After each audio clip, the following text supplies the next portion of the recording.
As chaves de sucesso são, antes de mais nada, a qualidade.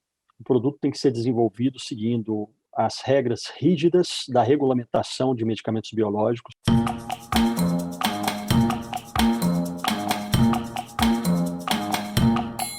E nessa semana, no Conversa de Mercado, estamos falando sobre biosimilares. Para entender um pouco mais o que é, a sua importância e também o potencial desse mercado, nós convidamos hoje o Thiago Renaud dos Mares Guia, que ele é diretor executivo, científico e de negócios na Bionovis, para bater um papo com a gente. Thiago, muito bem-vindo, obrigada pela tua presença aqui no Conversa de Mercado. Nádia, muito obrigado, é uma honra, é um prazer estar aqui. Obrigado pelo gentil convite para participar dessa conversa com você. Nós que agradecemos. Bom, e Thiago, eu já começo te perguntando, fala um pouco para a gente, ou traz uma introdução aí. O que são biosimilares? Pois não, Nádia.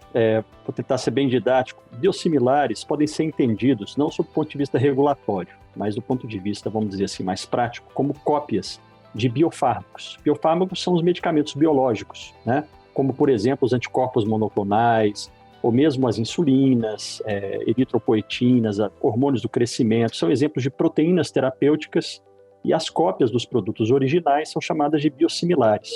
Por que não são chamados de biogenéricos, né? São chamados de biosimilares? Porque os medicamentos biológicos, sejam eles originais ou as cópias, os biosimilares, eles têm um certo grau de complexidade que torna virtualmente impossível ter todas as moléculas idênticas.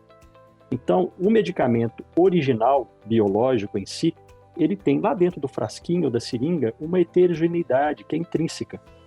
Há uma certa diferença pequena, irrelevante do ponto de vista clínico, em algumas das moléculas que estão lá, naquele medicamento. Então, isso já torna o medicamento original, em si, complexo. E quando você copia esse medicamento, você também copia essa complexidade. Então, não dá para a gente dizer, como no caso do genérico, o medicamento sintético, né, que a gente chama de pequenas moléculas, quando a gente faz uma cópia desse medicamento sintético, é um genérico. E ele é quimicamente idêntico ao medicamento original. O biológico, pela natureza intrínseca dele, da sua complexidade, você não faz uma cópia idêntica, mas você faz uma cópia tão parecida, tão similar, quanto o próprio produto original é similar em si mesmo, de um lote para o outro lote. Então isso é do ponto de vista, vamos dizer, farmacêutico, regulatório.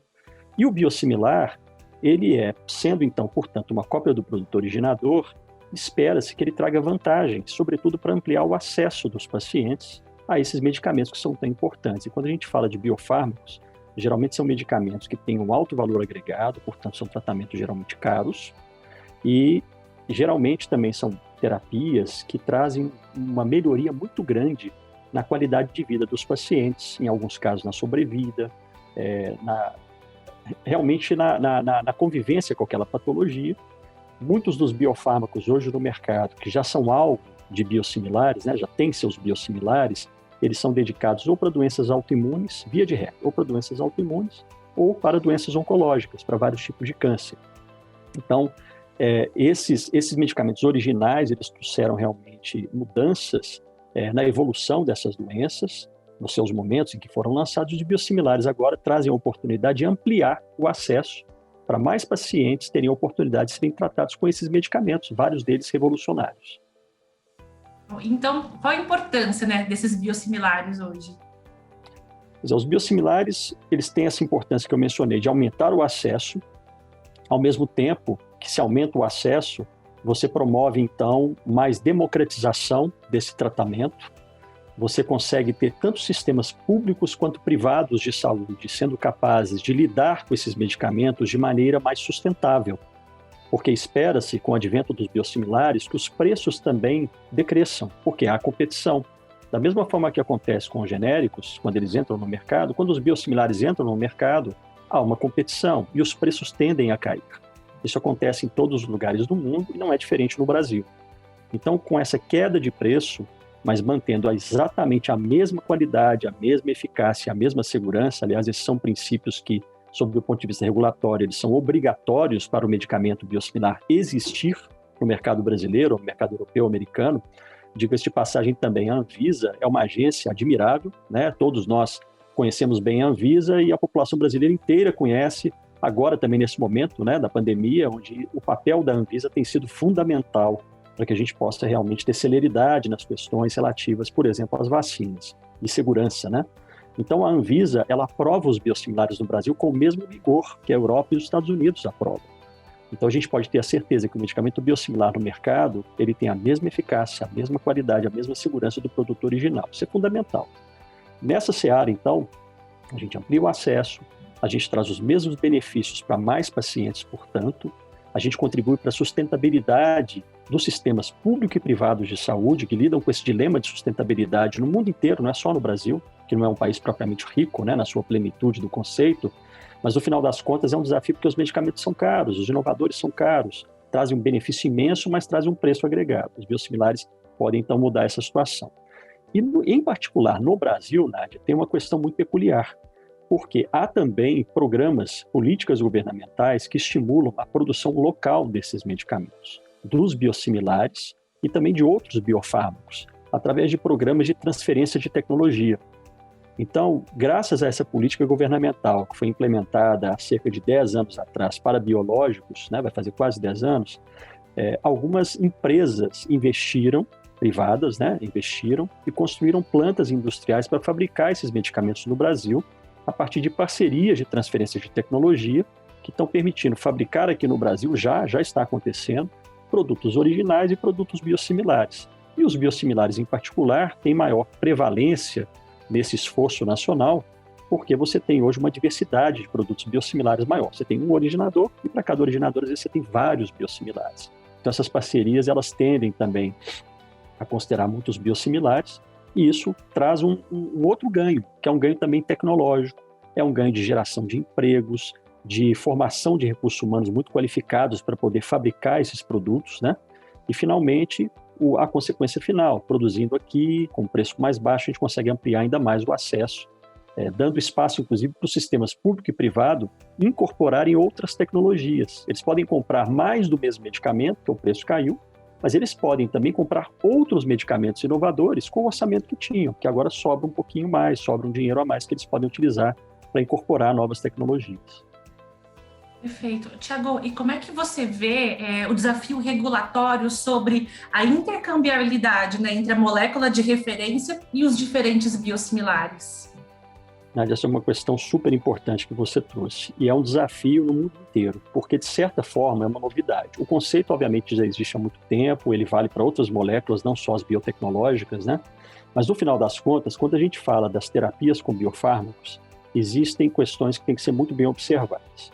Do ponto de vista regulatório estrito, a Anvisa optou por não regular a questão da intercambiabilidade. Ela deixa a questão da intercambiabilidade para ser uma decisão do médico, junto com o seu paciente, e também, eventualmente, até do próprio Ministério da Saúde, como diz, né? É uma decisão da Anvisa formal. Muito similar ao que a Europa pratica. Diferente dos Estados Unidos, onde há, sim, uma regulamentação para a intercambiabilidade. Por que essa preocupação? A intercambiabilidade, a minha opinião, e que eu estou falando, Tiago, como médico, pesquisador dessa área há muitos anos, né? Tenho convivido com a questão dos biosimilares já há quase uma década, no final das contas, com muita responsabilidade, é possível fazer a troca do medicamento. Então, uma coisa é a troca simples, que a gente chama, outra coisa é a intercambiabilidade. Na troca simples, existem inclusive estudos demonstrando isso, vários dos biosimilares que estão no mercado hoje, aprovados pela Anvisa inclusive, eles, durante seu desenvolvimento clínico, eles também desenvolveram uma parte adicional do estudo, uma extensão do estudo que seja, mostrando que a troca do produto originador pelo biosimilar e vice-versa, às vezes mais de uma troca, ela é possível, porque não tem nenhuma diferença detectável do ponto de vista clínico, segurança, eficácia e qualidade.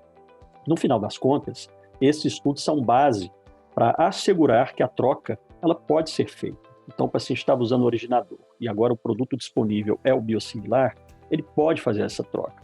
Claro que isso é molécula a molécula, tem produtos diferentes, com perfis diferentes, com registros diferentes, com estudos diferentes, mas via de regra, o que a ciência aponta é que para várias das moléculas que já estão no mercado, a troca ela é absolutamente factível, sem causar nenhum prejuízo para o paciente.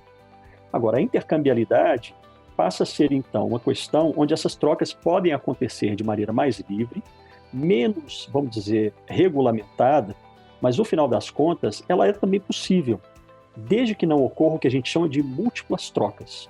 As múltiplas trocas são um outro conceito onde você pode, em tese, ter várias trocas de originador para biosimilar, biosimilar para biosimilar, volta para o originador, vai para outro biosimilar, num curto espaço de tempo.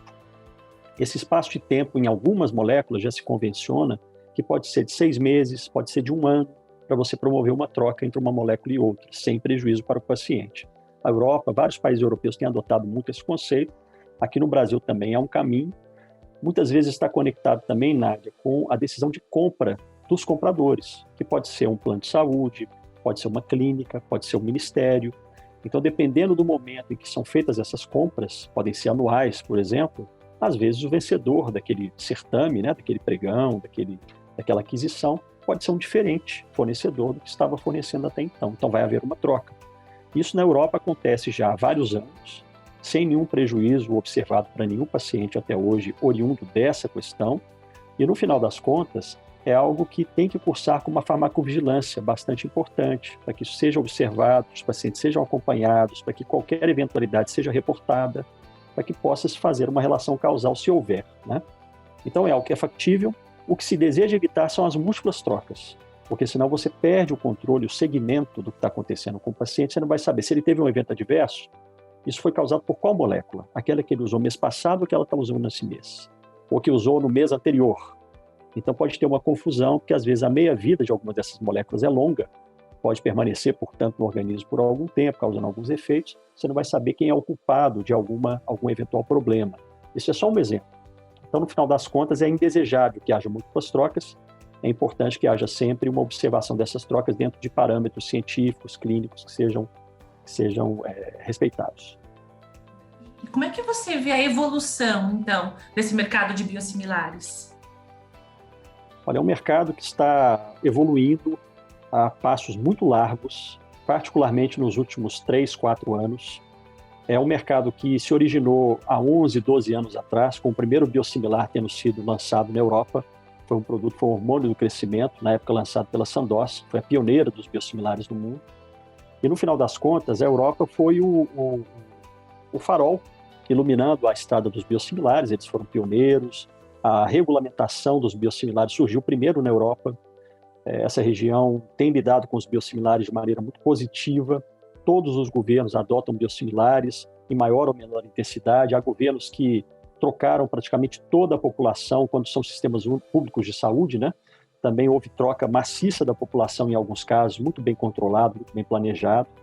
E é um mercado que vem crescendo, porque à medida que as patentes, Nádia, vão expirando, né? À medida que respeita-se a propriedade intelectual, como é o caso do Brasil. O Brasil respeita a propriedade intelectual de maneira muito vigorosa, é reconhecido por isso, mas um dia a proteção intelectual ela termina.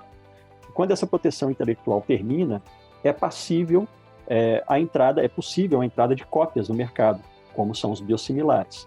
Como muitas dessas moléculas originadoras, desses biofármacos, têm perdido patente, sobretudo nos últimos poucos anos, os biosimilares têm entrado cada vez com mais pujança.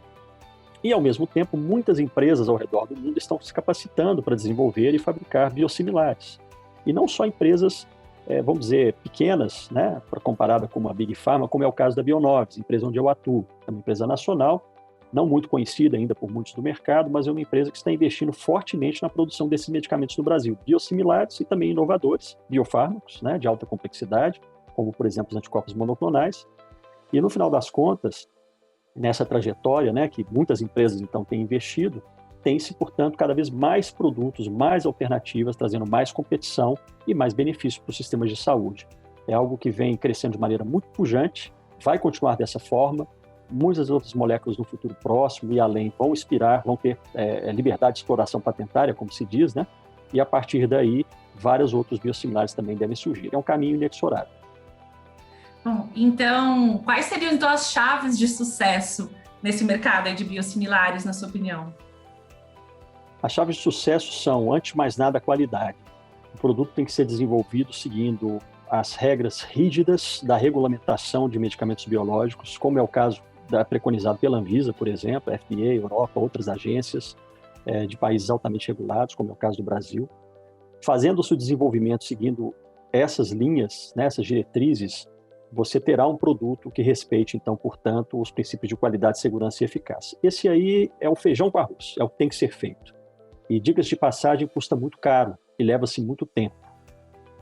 Um valor médio aproximado do desenvolvimento de um biosimilar de alta complexidade, como, por exemplo, o anticorpo monoclonal, ele está em torno de 130 a 150 milhões de dólares.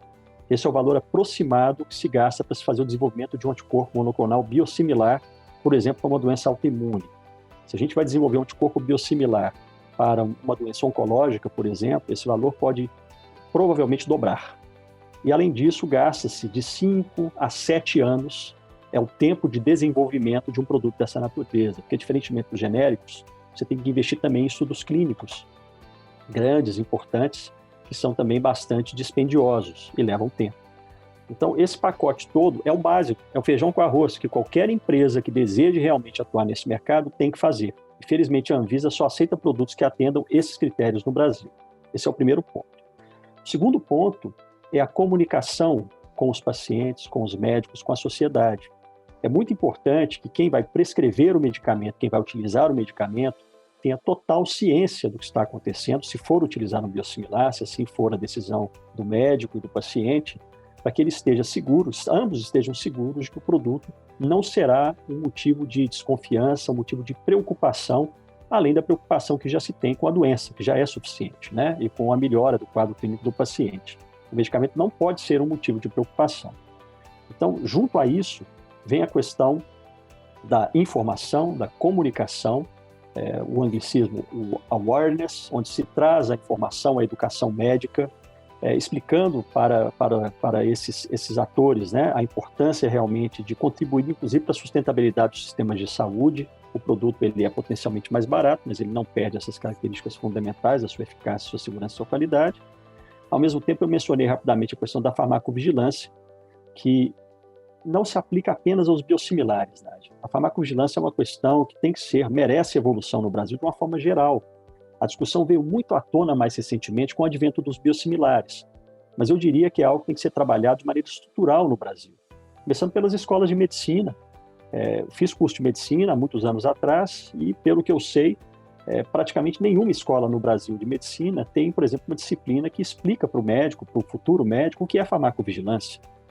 Mesmo nos programas de residência, e reportar eventos adversos, acionar o sistema de farmacovigilância exige algum conhecimento, exige uma noção muito clara da importância disso, do ponto de vista individual, para aquele paciente que você está tratando, mas, sobretudo, também para a coletividade, para você trazer para a Anvisa a informação necessária para, eventualmente, no limite, né, retirar o produto do mercado, fazer um recall, fazer uma alteração de bula, qualquer que seja a consequência, né, investigar realmente para ver se há uma relação causal com aquele evento adverso reportado. E, no final das contas, é algo que é muito pouco feito no Brasil, comparado com outros países mais desenvolvidos. Então, essa consciência sobre a importância da farmacovigilância, ela é muito saudável, é muito sadio que tenha vindo à tona com a questão dos biosimilares, mas ela tem que ser difundida para o sistema como um todo, para o mercado como um todo, né? E, no caso dos biosimilares, é também muito relevante. Então, esse é um outro aspecto importante. E, finalmente, a questão das escolhas que são feitas, né, pelos pagadores. Então, é uma decisão que é dos médicos, dos pacientes, mas também as empresas, seja de operadoras de plano de saúde, seja instituições, né, privadas que adquirem o medicamento diretamente, sejam os estados, seja o Ministério da Saúde, ter também uma consciência da importância de trazer também esse tipo de medicamento para seus sistemas, para contribuir para a sustentabilidade, e espera-se também, novamente, uma redução do valor para que haja mais acesso para mais pacientes. Então, esses são os pilares da questão dos biosimilares. E só, mais uma vez, para reforçar, no Brasil tem ainda a questão adicional de trazer tecnologia, trazer desenvolvimento para o país, implementação de fábricas de classe mundial, geração de mão de obra altamente qualificada, repatriamento de cientistas brasileiros que vêm para cá fazer biotecnologia farmacêutica, uma realidade que até 10 anos atrás, 5 anos atrás, eu diria, era quase que surreal. Eu, como cientista dessa área, acho algo muito distinto do que era 10 anos atrás, a realidade atual, onde a gente tem algumas empresas no Brasil já com capacidade para absorver esses profissionais e começar a fazer o desenvolvimento de seus próprios produtos. Esse é um último benefício também, não é muito visível, à medida que essas plantas fabris, né, essas fábricas estão fazendo esses produtos no Brasil, elas começam também, além da transferência de tecnologia desses produtos, a desenvolver os seus próprios produtos inovadores e também, por que não, seus próprios biosimilares. Então, no médio prazo, Nádia, o que vai acontecer é que o Brasil, além de ser um grande importador desses medicamentos, o Ministério da Saúde, um exemplo, é provavelmente o maior comprador individual de biofármacos do mundo, dentre eles os biosimilares, agora mais recentemente. Agora, por que não, além de trazer esse benefício para os pacientes, a gente também não faz um investimento na tecnologia? Então, isso que está acontecendo agora está capacitando tanto instituições públicas, como o Butantan, como o Biomanguinhos, né, Fiocruz, e algumas empresas privadas, a desenvolver e produzir seus próprios produtos. Então, essa é uma mudança da lógica tradicional, onde o Brasil, no futuro próximo, poderá vir a ser um exportador de novas moléculas também, não apenas um comprador voraz. Sensacional isso, Thiago. Bom, minha última pergunta, então, como se adaptar, né, às demandas do mercado? Olha, é muito importante ter muita informação, muita sensibilidade. São projetos de longo prazo, como eu mencionei, o tempo para se desenvolver um biosimilar ele pode levar de 5 a 7 anos em média. Então, uma bola de cristal, você imagina, né, que possa enxergar esse futuro, é muito desafiador. Então, a evolução desse mercado é bastante grande, é muito dinâmica, muitos competidores.